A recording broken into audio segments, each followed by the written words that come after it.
नमस्कार दोस्तों, आप सभी का स्वागत है आपके अपने चैनल वन जॉब एजुकेशन पे। दोस्तों आज आपके लिए टॉप 50 जीके का क्वेश्चन लेकर आया हूं जो कि आपके लिए बहुत महत्वपूर्ण है। यदि आप किसी भी एग्जाम की तैयारी कर रहे हैं तो आपके रिवीजन के लिए बहुत ही महत्वपूर्ण प्रश्न इसमें लिए गए। हम वही प्रश्न लिए हैं जो बार बार हर प्रश्न पत्र में पूछे जाते हैं, कोई भी एग्जाम हो। तो देर ना करते हुए चलते हैं पहले प्रश्न पे, और साथ में आपको बता दें कि प्रश्न के लास्ट में आप कमेंट बॉक्स में लिखना कि ये वीडियो आपको कैसा लगा। तो चलते हैं आज के पहले प्रश्न पे। आज का पहला प्रश्न है, मक्खियों का प्रजनन एवं प्रबंधन क्या कहलाता है?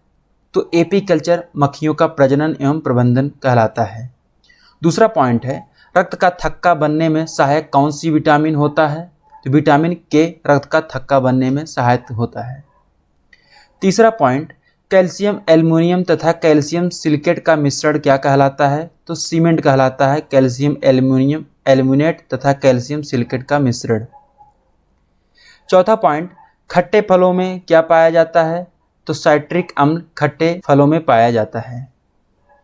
पांचवा पॉइंट, कार्य की इकाई क्या है? तो जूल है। छठा है, क्लोरोफ्लोरोकार्बन को किस नाम से जाना जाता है? तो फ्रेआन नाम से जाना जाता है क्लोरोफ्लोरोकार्बन को।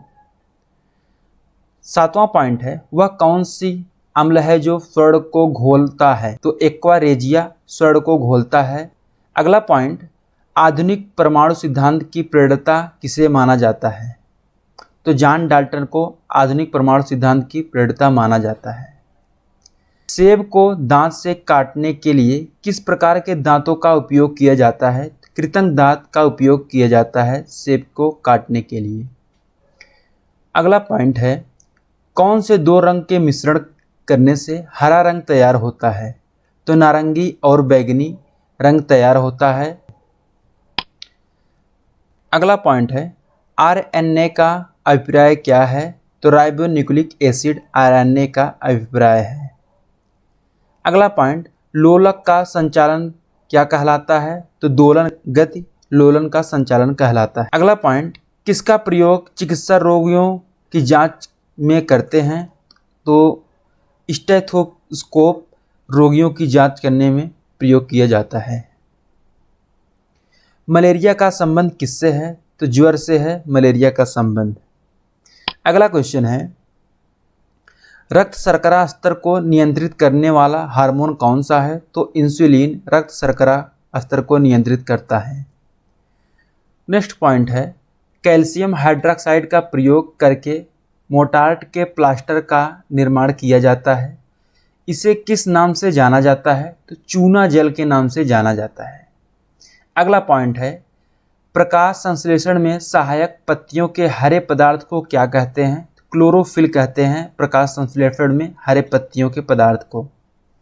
अगला पॉइंट, पीतल हवा में किस गैस की उपस्थिति के कारण बदरंग हो जाता है? तो ऑक्सीजन की उपस्थिति के कारण पीतल हवा में बदरंग हो जाता है।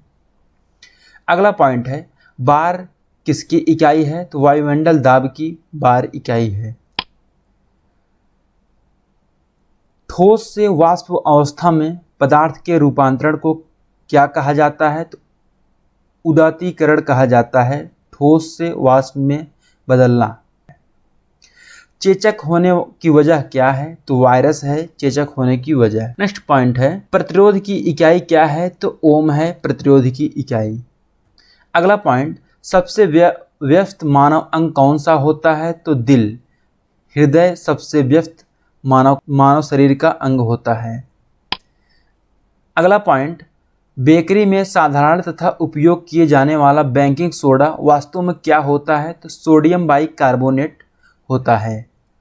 अगला पॉइंट, आनुवांशिकता की इकाई क्या है? तो जीन है आनुवांशिकता की इकाई।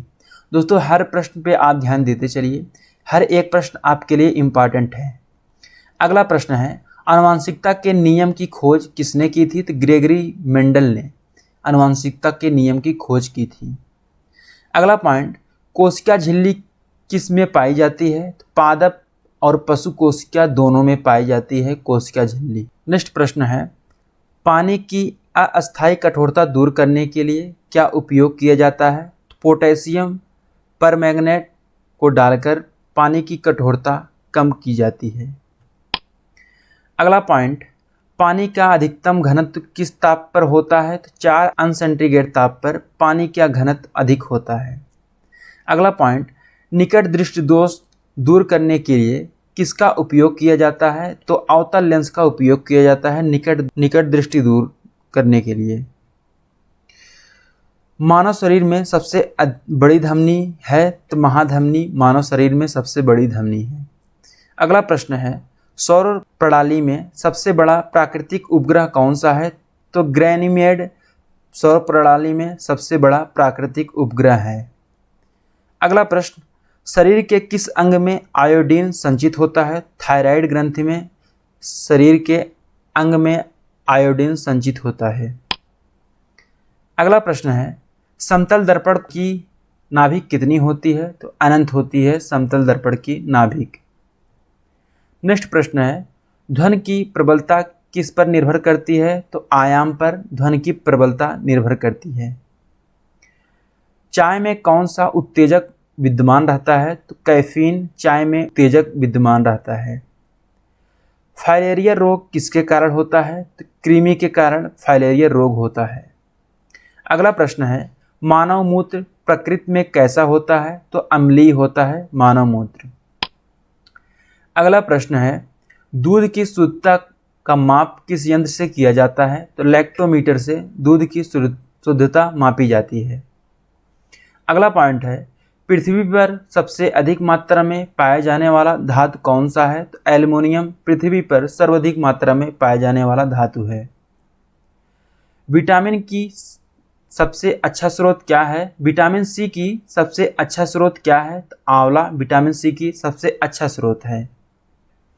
मानव शरीर में सबसे लंबी कोशिका कौन सी होती है? तो तांत्रिका तंत्र मानव शरीर की सबसे लंबी कोशिका होती है। अगला प्रश्न है, रक्त में पाई जाने वाली धातु क्या है? तो लोहा रक्त में पाई जाने वाली धातु है। अगला प्रश्न है, मांसपेशियों में किस अम्ल के एकत्रित होने के कारण थकावट आती है? तो लैक्टिक अम्ल के कारण थकावट आती है। गाजर किस विटामिन का समृद्ध स्रोत है? तो विटामिन ए का सबसे बड़ा स्रोत है गाजर। किस जंतु की आकृति पैर की चप्पल के समान होता है? तो पैरामीशियम की आकृति पैर के चप्पल के समान होता है। अगला प्रश्न है, गोबर गैस में मुख्य रूप से क्या पाया जाता है? तो मीथेन गैस पाया जाता है गोबर गैस में। अगला प्रश्न है, मनुष्य ने सर्वप्रथम किस जंतु का अपना पालतू पशु बनाया था? तो कुत्ता को सर्वप्रथम उन्होंने अपना पालतू पशु बनाया। दोस्तों, अगर आपको ये वीडियो अच्छा लगा हो तो कमेंट बॉक्स में लिखना और वीडियो को लाइक करना। धन्यवाद।